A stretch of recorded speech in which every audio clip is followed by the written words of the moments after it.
गौरव खुशबू को लेकर दिल्ली की फ्लाइट में बैठ चुका था। खुशबू हद से ज्यादा खुश थी कि उसको जिस क्राइम के लिए जेल होनी चाहिए थी उसके लिए उसे फ्लाइट ट्रिप और जॉब मिल रही थी। बेचारी जानती नहीं थी कि मन्नू क्या चीज है, वो क्यों उसे जॉब दे रहा था। ये बात गौरव को भी कंफ्यूज कर रही थी, लेकिन गौरव सबसे ज्यादा कंफ्यूज मन्नू के मुंबई जाने से था। अगर उसने मन्नू के बैग से बाहर झांकता न्यूज़पेपर देख लिया होता तो शायद उसका कंफ्यूजन कुछ दूर हो जाता। मन्नू मुंबई की फ्लाइट में बैठा न्यूज़पेपर पढ़ रहा था। इस न्यूज़पेपर में एक सॉन्ग का प्रमोशनल एड छपा था। इसी एड में आसिफा की फोटो भी थी, वही आसिफा जो मन्नू का फोन उठाना बंद कर चुकी थी, वही आसिफा जिसने गौरव को बचाने के लिए अंधेरी पुलिस स्टेशन आने से मना कर दिया था। कोइंसिडेंटली इसके साथ ही एक न्यूज और भी थी जिसमें किसी धीरज के नाम पर फ्रॉड का केस की खबर थी। न्यूज आर्टिकल के हिसाब से लड़के ने एक कम्युनिटी की भावनाओं को आहत किया था और एक लड़की के सॉन्ग्स चुराए थे। उस लड़के की फोटो भी छपी थी। मन्नू उस लड़के को पहचानता था। उसने जानबूझकर गौरव को ये न्यूज नहीं दिखाई क्योंकि गौरव देख लेता तो सारे काम छोड़कर मुंबई चला जाता। इसी न्यूज़पेपर में मन्नू को एक और भयानक खबर पढ़ने को। पेपर के क्राइम वाले पेज में एक ट्रेन इंसिडेंट मेंशन था, जहां एक लड़की ने छेड़छाड़ करने वाले लड़के को ट्रेन से नीचे फेंक दिया था। ये घटना खुर्जा स्टेशन से पहले की थी। पुलिस की काफी कोशिशों के बाद भी वो लड़की पकड़ी नहीं गई थी। मनु जानता था कि ये लड़की कौन हो सकती थी, शिवानी। मनु मुंबई एयरपोर्ट से बाहर निकलते ही टैक्सी में बैठा और बांद्रा की तरफ चल दिया।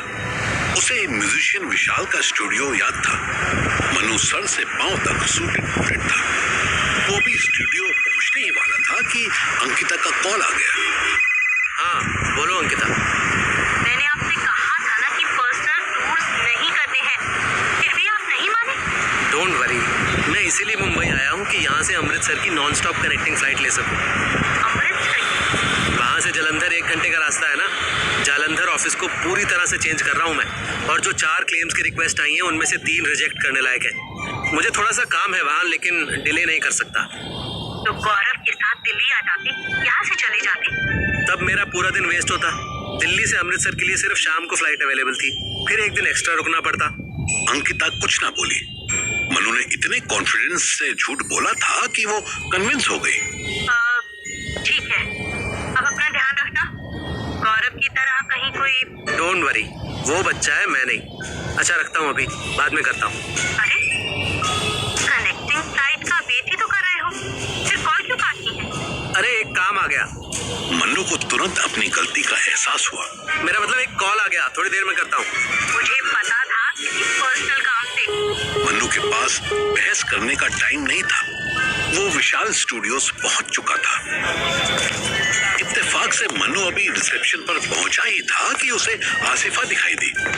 उसके पीछे पीछे ब्लैक सूट बूट पहने बकबक करती सुहाना चल रही थी। मन्नू पर नजर पड़ते ही आसिफा रुक गई। उसने सुहाना को कोहनी मारी। सुहाना का ध्यान मन्नू की तरफ गया। मन्नू को पहचानने में उसे कुछ सेकंड्स लग गए। अरे वाह मन्नू जी, आप यहाँ हमारे स्टूडियो। जय नसीब, कैसे हैं आप? सब खैरियत तो है? आसिफा ऐसे खुश हुई जैसे कोई मिश्रा दोस्त मिल गया हो। हालांकि सुहाना के चेहरे पर वैसी खुशी मन्नू को नजर नहीं आई। मैं तो बेहतर हूँ, बहुत बेहतर, लेकिन तुमसे शिकायत है। इतनी बड़ी लिरिसिस्ट बन गई और पार्टी भी नहीं दी। आसिफा के चेहरे से हंसी गायब हुई। मनु ने उसको अखबार का ऐड दिखाया। पहले वो अपना ऐड देखकर खुश हुई, फिर साथ वाली न्यूज पर नजर पड़ते ही उसका चेहरा उतर गया। ओह, वो एक्चुअली मैम के पास इतना काम है ना कि इनको टाइम ही नहीं मिलता। She is quite busy nowadays. Ma'am, सहेलियां भी एक दूसरे को मैम बोलती है। एनीवेज, और वो उसका क्या हुआ? शायर का घोड़ा, क्या तो नाम था उसका? आई थिंक हमें चलना चाहिए। Asifa ma'am please. अब हम आपसे शाम को मिलते हैं। अभी हमें जाना होगा। अभी तो रुकेंगे ना आप मुंबई? तुम कहोगी तो रुक जाऊंगा, जैसे अभी मैं कहूंगा और तुम रुक जाओगी। नहीं? लिसन मनु, अभी आसिफा बिजी है। विशाल सर ने बुलाया है इसे। शाम को बात करते हैं, जो भी कंफ्यूजन होगा। ग्रहण की घोड़ी, तू चुप बिल्कुल। तेरे झूठे केस की वजह से तेरी माँ ने जो मुझे ब्लैकमेल किया था ना, वो भी भूला नहीं हूँ मैं। अपना तमाशा नहीं बनवाना चाहती है तो जा यहाँ से।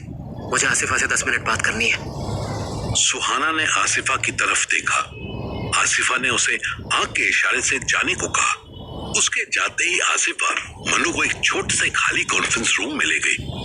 वहाँ एक राउंड टेबल थी और 4 कुर्सियां पड़ी हुई थी। क्या बात है, बोलिए।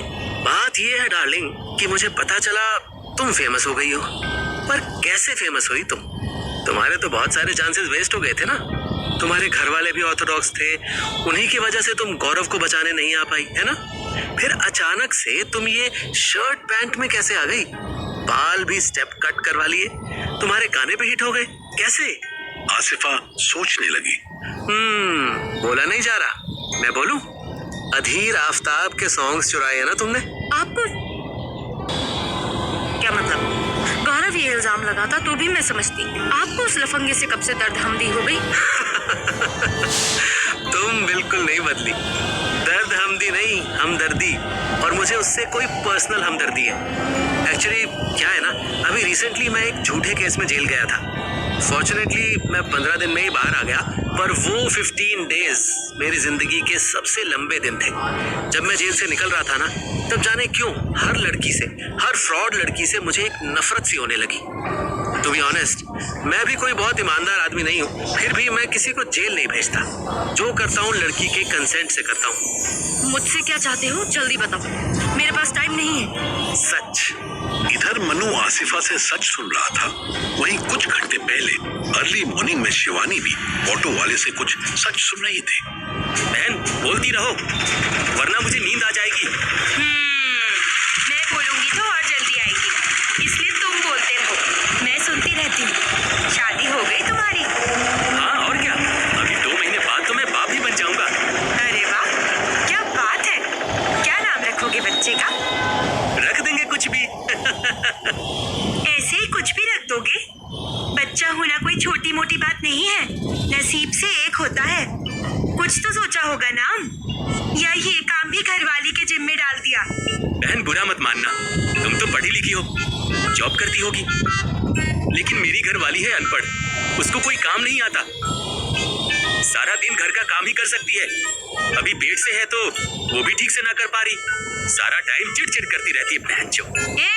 गाली नहीं। शिवानी ने एक दूसरे पर सोती मीरा और रुचि पर नजर डाली। सॉरी बहन, वो मुंह से निकल गई, पर सच बताऊं, मेरा जी ना लगता घर में। तभी तो नाइट में डे में ऑटो चलाता रहूं। जी क्यों नहीं लगता? बीवी प्यार नहीं करती? पेट से है ना, कैसे प्यार करेगी? तुम भी ना। प्यार सिर्फ वैसे ही होता है? नहीं मतलब, अब आदमी का मूड बन जाए तो कहाँ जाएगा? वो मना कर देती है, तो फिर क्या कर सकते हैं? आदमी हो, कुछ भी कर सकते हो। गर्लफ्रेंड भी तो होगी ना तुम्हारी? ऑटो वाला शर्माने लगा। क्या बहन तुम भी, एक लौंडिया है तो, पर वो साली बहुत भाव खाती है, इसलिए दूसरी पटाऊंगा।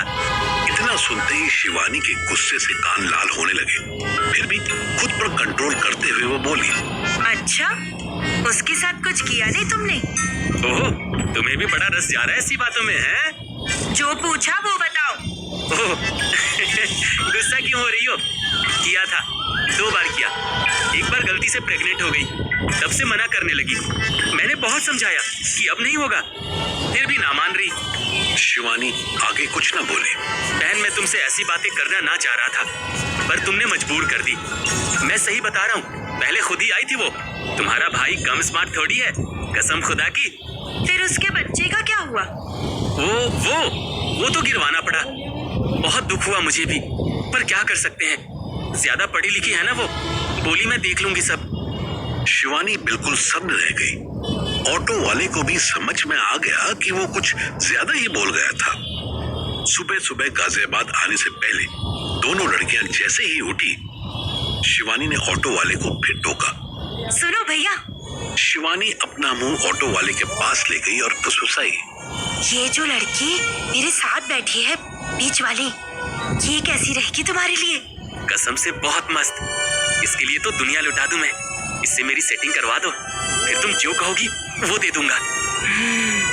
फिर किसी ऐसी गली ले चलो जहाँ कोई ना हो, बिल्कुल सन्नाटा।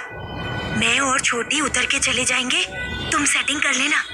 ऑटो वाला सुबह सुबह सपने देखने लगा। उसने रेयर व्यू मिरर में देखा कि मीरा अपने पैजामे का नाड़ा खोल रही थी। ऑटो वाले का खून कहीं से कहीं पहुंचने लगा। एक सन्नाटे वाली बंद गली में जहां कुत्ते भी नहीं थे, ऑटो वाला घुस गया।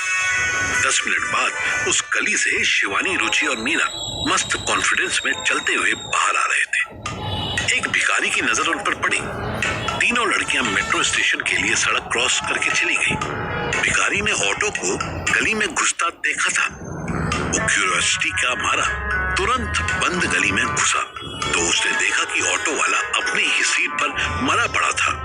उसके गले में एक रस्सी जैसी चीज का निशान बना हुआ था। भिखारी पहले तो डर से कांप गया, फिर उसने इधर उधर देखा, कोई उसे नहीं देख रहा था।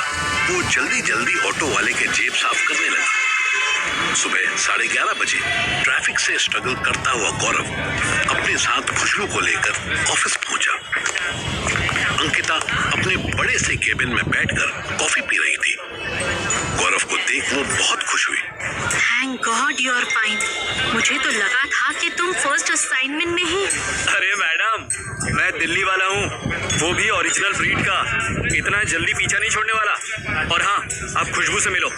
मनु सर ने बताया होगा ना, ये भरोसे की लड़की है, अब से हमारे लिए काम करेगी।